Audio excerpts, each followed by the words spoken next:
오늘은 하나님 아버지의 마음에 대해서 말씀을 나눌 텐데, 아버지의 마음이 여러분 마음 가운데 깊이 전달되었으면 좋겠습니다.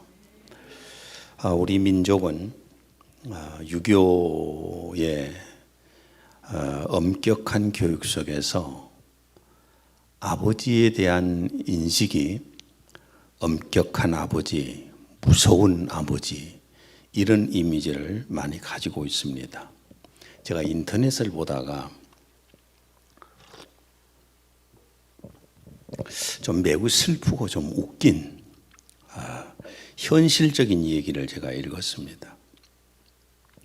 장가를 간 어느 아들이 분가를 해서 살다가 어머니하고 계속 통화를 주고받고 이렇게 하는데 늘 아버지는 무심했어요. 아버지하고는 대화를 별로 못 해봤습니다.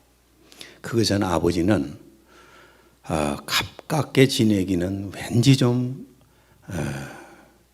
불편한 존재이기 때문에 그랬다고 이 글에 보니까 써 있더라고요. 그런데 이 아들이 나중에 자식을 낳은 후에 어느 날 번뜩 생각을 해보니까 아버지가 열심히 돈을 벌어서 자신이 성장을 했고 또 분가도 했고 이렇게 해주신 분이신데 한 번도 그 아버지에게 감사를 해본 적이 없다는 생각이 들어서 그날따라 후회가 되어서 오늘 아버지에게 전화를 해서 위로와 감사의 말씀을 드려야 되겠다 싶어서 전화를 했습니다. 전화를 집으로 했더니 마침 아버님이 전화를 받더니 받자마자 하시는 말씀이 엄마 바꿔줄게 하고 바꿔버리더라는 겁니다. 이게 밤낮 교환수 노릇만 했던 자연스러운 반응이라고 할 수 있겠지요. 근데 다시 바꿔달라고 그랬더니 아버지가 받더라는 거예요.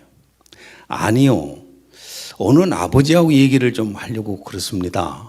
그랬더니 아버지 왜 돈이 필요하냐? 돈이 필요하냐? 그러니까 아버지는 평생 돈 대주는 사람이었어요. 그래서 아들이 다시 아버지께 큰 은혜를 받고 살면서 너무 불효한 것 같아서 오늘 아버지하고 이런저런 얘기를 좀 나눠보려고 전화를 했어요 라고 했더니만은 아버지 왜 술 먹었냐? 그런데 그 마지막 글에 그런 말을 남기더라고요. 그런 아버지가 지금은 안 계십니다. 이 생을 떠났습니다. 그러니까 부모는 효도하고 싶어서 효도하려고 찾으면 안 계셔요. 계실 때 잘하세요. 저는 목회를 해 오면서 처음 목회를 시작할 때하고 지금이 굉장히 많이 달라진 것 같아요. 제가 이제 30세부터 목회를 시작했습니다. 만지대교회에서 처음 목회를 시작할 때는 아버지 같으시고 어머니 같으시고 큰 형님 누님 같으신 분들이 늘 저를 사랑해 주시고 기도해 주시고 도와주시는 이런 속에서 제가 목회를 했습니다. 그러니까 기도와 보살핌으로 제가 목회를 했어요. 근데 생각해 보니까 50대 초반까지는 선생의 마음으로 성도들을 가르치려고 하는 교육 목회를 했던 것 같아요. 이 하나님을 경외하는 마음, 또 뭐 그때는 많이 금식도 하고 기도도 많이 했는데 어떻게 하면 교육을 시켜서 가르쳐 볼까 하는 이런 목회를 제가 했다는 생각이 들어요. 그런데 지금에 와서 보니까 지금은 아버지의 마음으로 교구들을 바라볼 수 있게 된 것 같아요. 설교를 준비해서 전에도 가르치려는 마음보다는 그 하나님의 마음, 아버지의 마음, 또 예수님의 마음, 성령님의 임재하심 이러한 것들을 가르쳐줘서 영의 양식을 취하게 하고 싶은 마음이에요. 그러니까 성도들을 아버지의 마음으로 바라보다 보니까 한 번도 미운 마음이 들질 않아요. 다 사랑의 마음으로 하게 되는 것을 요즘 들어서 많이 느낍니다. 오늘은 이 아버지의 마음이란 주제로 말씀을 나눌 텐데 하나님 아버지의 마음이 여러분 가슴에 깊이 박히기를 바랍니다. 하나님 아버지의 마음은 어떤 마음이실까? 자, 하나님께서 인간을 창조하실 때 누구 형상으로 만드셨어요? 당신의 형상대로, 하나님의 형상대로 만드셨잖아요. 창세기 1장 27절. 하나님이 자기 형상 곧 하나님의 형상대로 사람을 창조하시되. 하나님이 무엇 때문에 당신의 형상대로 사람을 만드셨을까? 이사야 43장 7절입니다.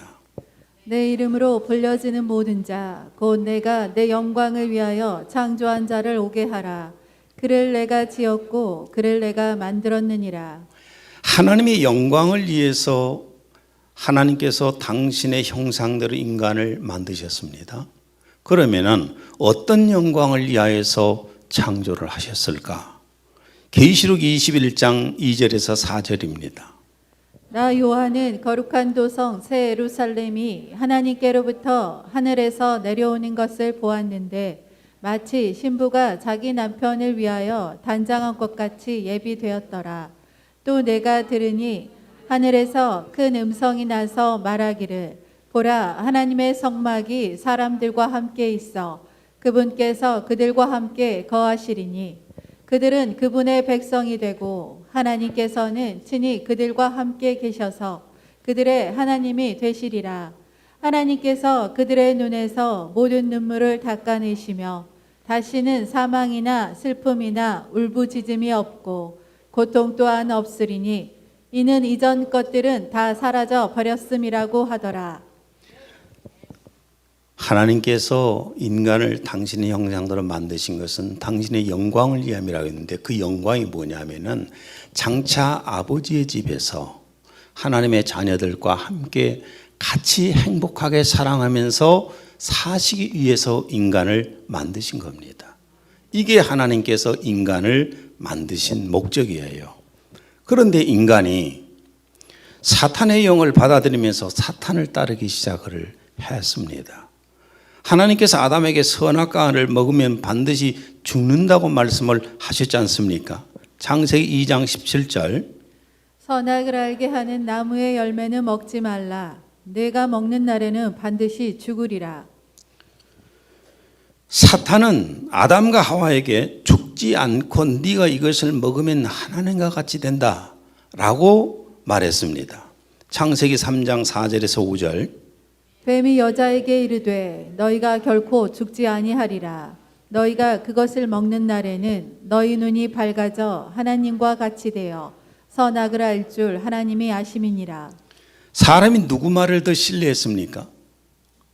먹으면 죽는다는 하나님의 말씀을 더 신뢰했습니까? 그걸 먹으면은 눈이 밝아져서 네가 하나님처럼 되어서 네 스스로 살 수 있는 존재가 된다는 이 사탄의 말을 더 신뢰를 했을까요?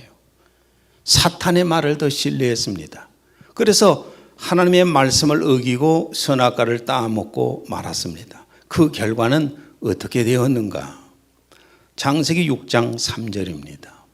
여호와께서 이르시되 나의 영이 영원히 사람과 함께 하지 아니하리니 이는 그들이 육신이 됨이라. 하나님의 영이 떠나시니까 결국은 육신, 영이 죽고 고등동물에 불과한 존재가 된 거예요. 영이 죽어 있는 육신에 의해서 살아가는 존재가 되고 말았습니다. 그 후로 인간은 죽은 영으로서 사탄의 영을 따라서 살게 된 것입니다. 에베소 2장 2절. 전에는 너희가 그것들 가운데서 이 세상의 풍조를 따르고 공중 권세의 통치자 곧 지금은 불순종의 자녀들 안에서 역사하는 영을 따라 행하였으니. 이렇게 인간이 하나님께서는 당신의 형상대로 만들어서 영원히 하나님과 함께 사시고자 해서 인간을 만드셨는데 이 인간이 하나님을 배신하고 사탄의 영을 받고 사탄을 따라서 사는 존재가 되었습니다. 얼마나 하나님 아버지가 마음이 아프시고 슬프셨겠어요. 여러분, 사람들이 자기의 자녀가 자기를 떠나갈 때 부모님이 싫다고 떠나갈 때 얼마나 마음이 아픕니까? 그런데 하나님께서도 얼마나 마음이 아프시겠어요. 그런데 이 사탄을 따라가던 존재들이 다시 돌이켜서 아버지 앞에 돌아올 때 아버지께서는 얼마나 기뻐하시겠어요. 집 나간 자식이, 어린 집 나간 자식이 다시 돌아올 때 부모님은 얼마나 기쁘고 좋겠어요. 이런 아버지 하나님의 마음을 보여주신 것 중에 하나가 성경 중에 본문입니다. 이 둘째 큰아들을 둘째가 아들이 둘이 있는데 큰아들은 집에 있고 둘째 아들은 조금 삐딱한 아들 같아요. 아버지에게 재산 분배를 해달라고 떼를 써서 재산 분배를 받아서 먼 나라로 도망가 버립니다. 12절에 13절 한번 읽습니다.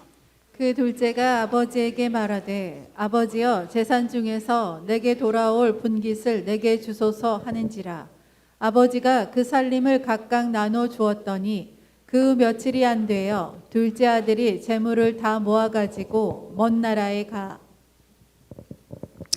이 둘째 아들이 언제 철들까요? 지재산도 아닌데 왜 강제로 달라고 그래? 그래서 강제로 달라고 막 때를 쓰니까 재산 상속을 해줬습니다. 그랬더니 그 재산을 가지고 어디로 가버리냐면 먼 나라로 가버립니다. 이 무슨 말이냐면은 아버지가 간섭하지 않을 먼 곳으로 떠나버렸다는 얘기입니다. 아버지를 떠난 것이 자유라고 생각했던 거죠. 먼 나라로 떠난 후에 가지고 간 재산을 허랑방탕하기 시작을 했습니다. 얼마 안 돼서 13절에 14절 거기서 허랑방탕하여 그 재산을 낭비하더니 다 없앤 후 그 나라에 크게 흉년이 들어 그가 비로소 궁핍한지라.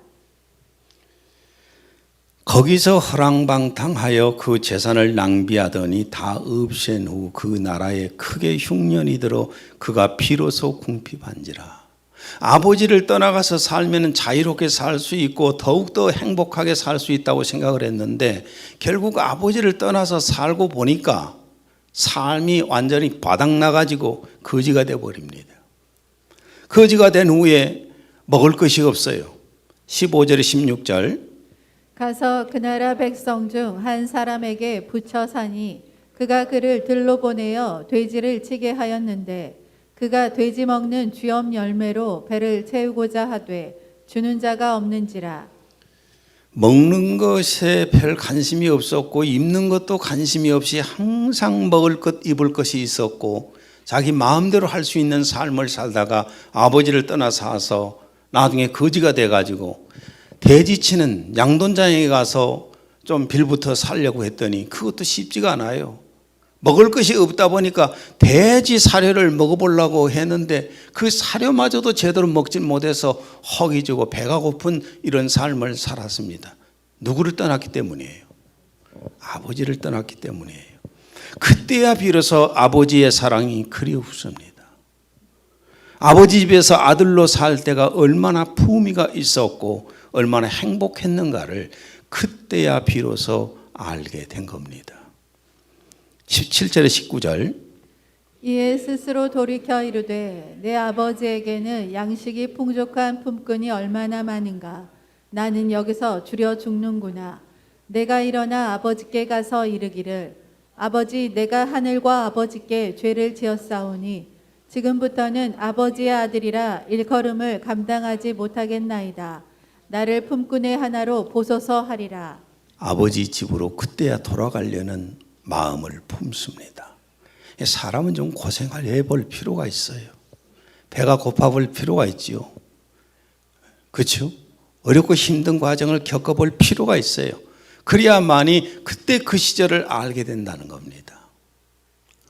이제 아버지 앞에 가갖고 당당하게 아들로 취급을 못 받아도 내가 품꾼 취급을 받더라도 내 아버지 집에 갔으면 좋겠습니다 하는 그런 생각을 하고 그때 와서 천부여 의지 없어서라고 두 손 들고 아버지 앞으로 돌아오게 됩니다.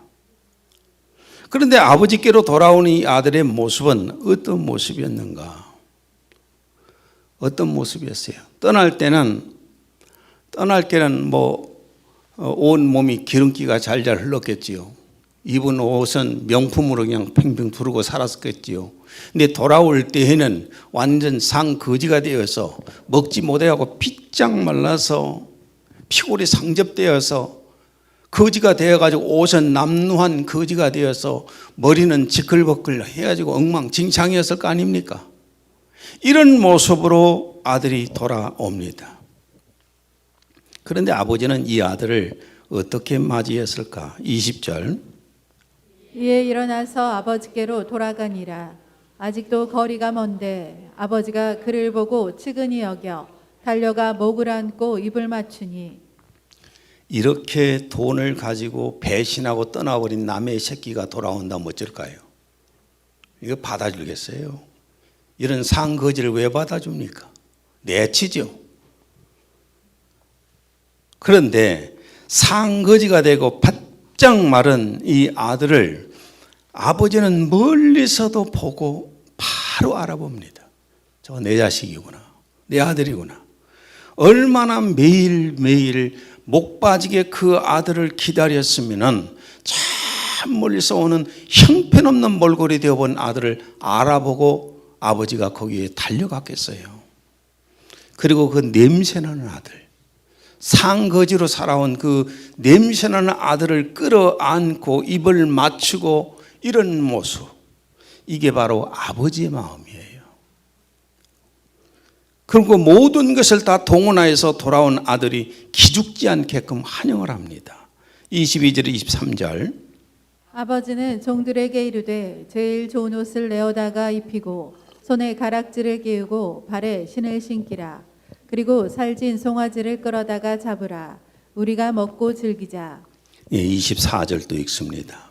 이 내 아들은 죽었다가 다시 살아났으며 내가 잃었다가 다시 얻었노라 하니 그들이 즐거워하더라.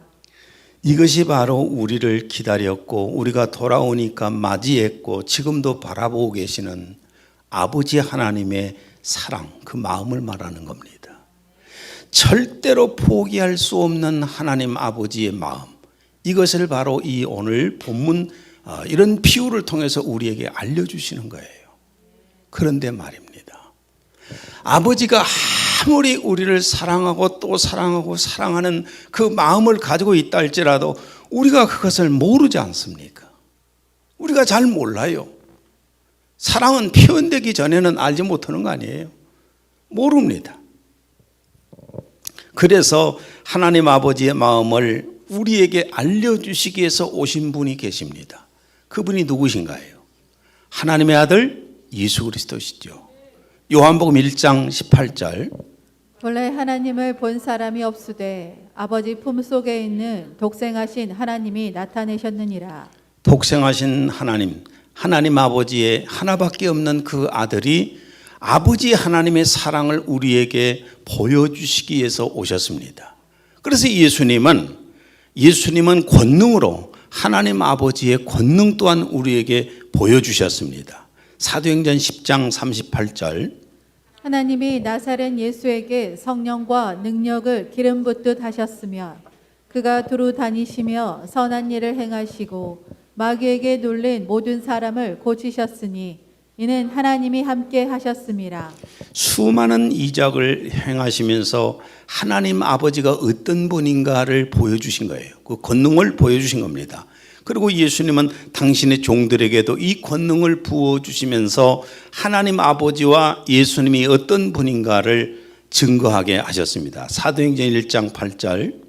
오직 성령이 너희에게 임하시면 너희가 권능을 받고 예루살렘과 온 유대와 사마리아와 땅 끝까지 이르러 내 증인이 되리라. 고린도 후서 12장 12절. 사도의 표가 된 것은 내가 너희 가운데서 모든 참음과 표적과 기사와 능력을 행한 것이라. 지금도 이적들이 나타나는 것은 아버지의 하나님과 예수 그리스도가 권능을 가지시고 일하고 계신다는 거예요. 그걸 우리에게 보여주신 겁니다. 그리고 예수님은 또한 하나님 아버지의 뜻을 우리에게 나타내 주시고 보여주셨습니다. 요한복음 6장 38절. 내가 하늘에서 내려온 것은 내 뜻을 행하려 함이 아니요 나를 보내신 이의 뜻을 행하려 함이니라. 예수님은 자신의 뜻을 행하려 함이 아니라 자신을 보내신 아버지 하나님의 뜻을 행하러 오셨습니다. 요한복음 6장 39절에 40절. 나를 보내신 이의 뜻은 내게 주신 자 중에 내가 하나도 잃어버리지 아니하고 마지막 날에 다시 살리는 이것이니라. 내 아버지의 뜻은 아들을 보고 믿는 자마다 영생을 얻는 이것이니 마지막 날에 내가 이를 다시 살리리라. 예수님은 아버지의 뜻을 행하러 오셨는데 그 아버지의 뜻이 뭐냐 하면은 아들 예수 그리스도를 믿는 자들을 다 구원하셔서 영생을 주셔서 마지막 날에 부활시키려고 하신 것이 아버지의 뜻이라는 겁니다. 이것을 행하려고 예수님께서 오셨습니다. 아버지 하나님은 한 명도 멸망으로 지옥 가는 것을 원치 않으십니다.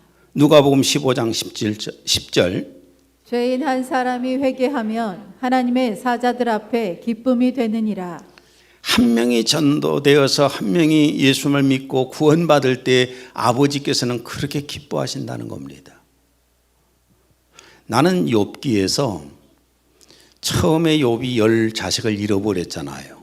그리고 마지막에 보면은 다시 10 자식을 얻잖아요. 행복할까요?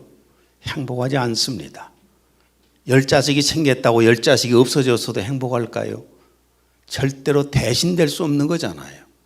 아무리 하나님의 자녀가 많이 있어도 단 한 명만 지옥 가도 아버지는 아파하십니다. 근데 그 한 명이 다시 돌아올 때 하나님 아버지께서 얼마나 기뻐하시겠어요? 그것을 행하려고 예수님께서 오셨다는 겁니다. 마가복음 1장 38절에 39절. 우리가 다른 가까운 마을들로 가자. 거기서도 전도하리니 내가 이를 위하여 왔노라 하시고 이에 온 갈릴리에 다니시며 그들의 여러 회당에서 전도하시고 또 귀신들을 내쫓으시더라.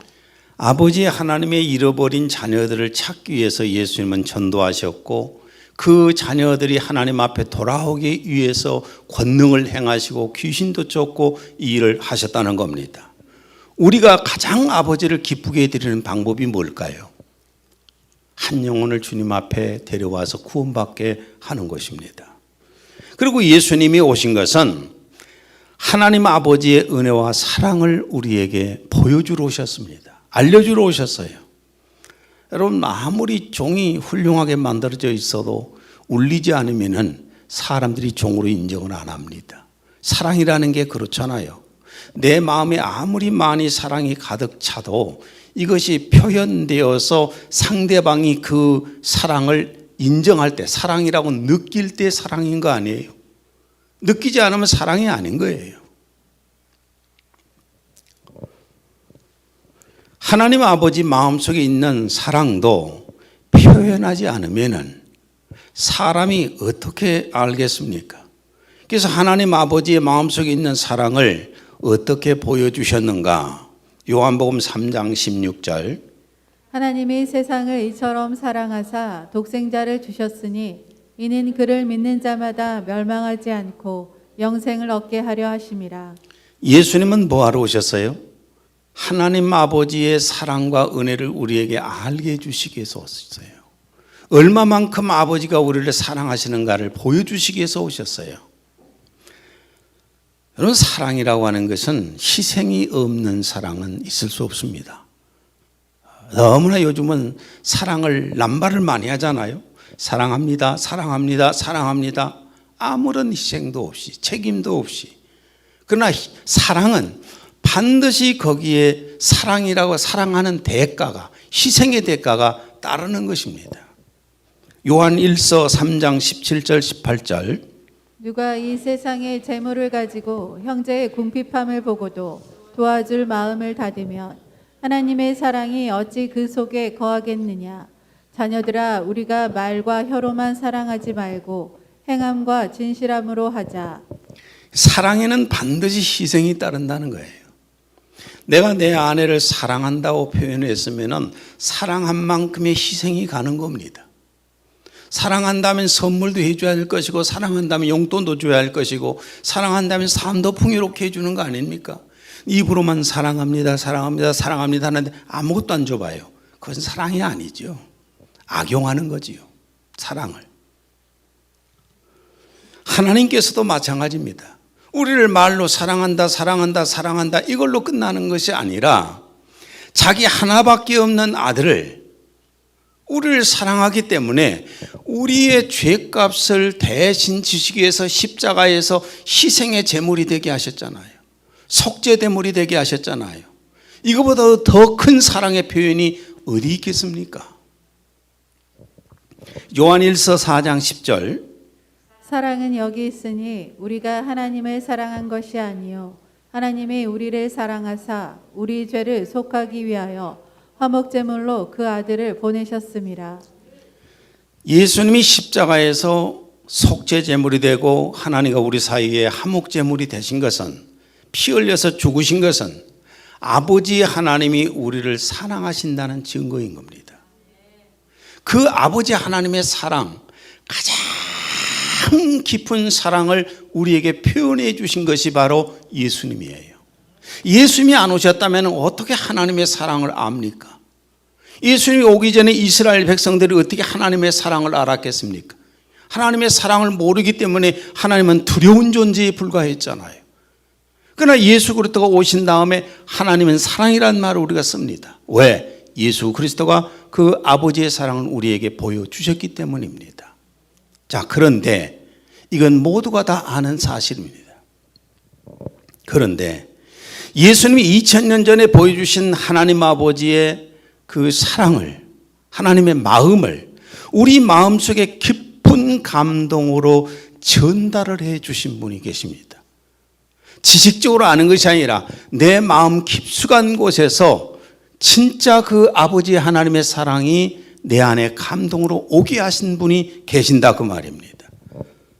사도행전 2장 2절에서 4절 호련히 하늘로부터 급하고 강한 바람 같은 소리가 있어 그들이 앉은 온 집에 가득하며 마치 불의 혀처럼 갈라지는 것들이 그들에게 보여 각 사람 위에 하나씩 임하여 있더니 그들이 다 성령의 충만함을 받고 성령이 말하게 하심을 따라 다른 언어들로 말하기를 시작하니라. 예수를 믿는 사람들에게 누가 오셨어요? 보혜사 성령님이 오셨지 않습니까? 보혜사 성령님이 오셔서 우리 안에 하나님의 생명을 먼저 주셨습니다. 요한복음 6장 47절 진실로 진실로 너희에게 이르노니 믿는 자는 영생을 가졌나니. 영생을 주셨습니다. 그리고 생명을 받은 하나님의 자녀들에게 하나님이 아버지, 아빠 아버지이신 것을 알게 하신 분이 바로 성령님이십니다. 로마서 8장 15절에 16절 양자의 영을 받았으므로 우리가 아빠 아버지라고 부르짖느니라. 성령이 친히 우리의 영과 더불어 우리가 하나님의 자녀인 것을 증언하시나니. 성령님이 내 영 가운데 오셔서 계속해서 내 마음에 증거해 주시는 것이 있어요. 하나님이 네 아빠 아버지야. 하나님이 네 아빠 아버지야. 이걸 계속해서 내 안에서 증거해 주시는 겁니다. 그리고 아버지와 성도들을 사랑할 마음을 또한 부어주십니다. 로마서 5장 5절 우리에게 주신 성령으로 말미암아 하나님의 사랑이 우리 마음에 부은 바 됨이니. 우리 마음속에는 사랑이라는 표현을 많이 사용하지만은 이기적이에요. 다 자기 중심적이에요. 사랑은 먼저 주는 것이라고 그러잖아요. 우리는 입에 닳도록 많이 쓰는 말이잖아요. 근데 사랑을 먼저 주려고 하는 사람이 얼마나 있어요? 다 요구만 하지요. 나를 봐줘, 나를 사랑해줘, 나에게 선물해줘, 나를 깊이 생각해줘. 전부 나만 그러잖아요. 그런데 그것을 바꿔놓으신 분이 누구예요? 내 안에 성령님께서 아버지 하나님을 사랑하게 하고 성도들을 사랑하게 만들고, 이것이 뭐냐면 성령님께서 내 안에 사랑을 공급해 주셔서 그래요. 사랑할 마음이 생기잖아요. 기도하다 보면 어떤 마음이 푹쑥 올라오잖아요. 그 사랑의 마음이 오잖아요. 기도하다 보면 아버지에 대한 그 은혜와 사랑의 큰 감동이 밀려오잖아요. 기도하다 보면 예수님의 이름만 불러도 마음속에 감동이 오잖아요. 사랑하는 마음들이 누가 주시는 거예요? 성령님이 주시는 거예요. 세상 사람들에게 그런 마음을 주지 않습니다. 성령님께서 안에 계시는 분들만 그런 마음을 주시는 거예요. 그러니까 아버지 하나님의 사랑이 얼마나 뜨거웠는지 모릅니다. 그러나 그 뜨거운 사랑도 그 아버지의 사랑이 예수님을 통하지 않았으면 우리는 모릅니다. 예수님께서 그 아버지의 사랑을 보여주셨고 그 아버지의 사랑을 우리 마음 가운데 느끼게 하신 분이 누구냐? 성령님이에요. 이렇게 하나님의 사랑을 우리에게 전달해 주신 겁니다. 창조주 하나님을 어떻게 부르냐에 따라서 그 사람의 신앙 수준을 알 수가 있습니다. 세상 사람들은 창조주 하나님을 막연하게 창조신, 즉 엘로힘이라고 부릅니다. 막연하게 하나님, 창조주라고 말해요. 조물주다 그 말입니다. 그리고 이스라엘 민족들은 하나님을, 창조주 하나님을 뭐라고 부릅니까? 여호와라고 부릅니다. 야훼라고 부릅니다. 두려운 하나님, 무서운 하나님, 그 야훼라는 이름도 부를 수 없는 무서운 하나님, 그런 하나님입니다. 그러나 우리 하나님의 자녀들은 창조주 하나님을 어떻게 부릅니까? 갈라디아 4장 6절, 너희가 아들이므로 하나님이 그 아들의 영을 우리 마음 가운데 보내사 아빠 아버지라 부르게 하셨느니라. 우리 마음 가운데 예수 그리스도를 통해서 양자의 영을 부어주심으로 우리가 생명을 받았기 때문에 하나님을 아빠 아버지라 부른다고 말이에요. 나이가 이만큼 먹어서 아빠라고 제가 부르질 못해서 혼자 기도할 때는 아빠 아버지라고 부릅니다. 나의 아빠 아버지요. 얼마나 친숙합니까? 여러분, 창조주 하나님이세요. 조물주 하나님이세요. 무섭고 두렵고 떨리는 그 하나님, 전능하신 하나님이에요. 그 하나님을 내가 내 마음속에 모시고 내 아빠 아버지라고 부를 수 있다는 겁니다. 이게 누구예요? 하나님의 자녀들입니다. 하나님 아버지는 지금도 우리에게 최상의 것을 주시고 싶어 해요. 자기 자식에게 못된 것 주고 싶은 부모가 어디 있겠어요? 하나님 아버지도 우리에게 최상의 것을 주고 싶어 하시는데 마태복음 7장 11절, 너희가 악한 자라도 좋은 것으로 자식에게 줄 줄 알거든 하물며 하늘에 계신 너희 아버지께서 구하는 자에게 좋은 것으로 주시지 않겠느냐. 우리 같이 죄악이 많은 부모들도 자식에게 좋은 것만 주고 싶은데 하물며 사랑 많으시고 거룩하시고 완벽하신 그 아버지께서 어찌 우리에게 못된 것을 주시겠어요? 가장 좋은 것으로 주신다는 겁니다.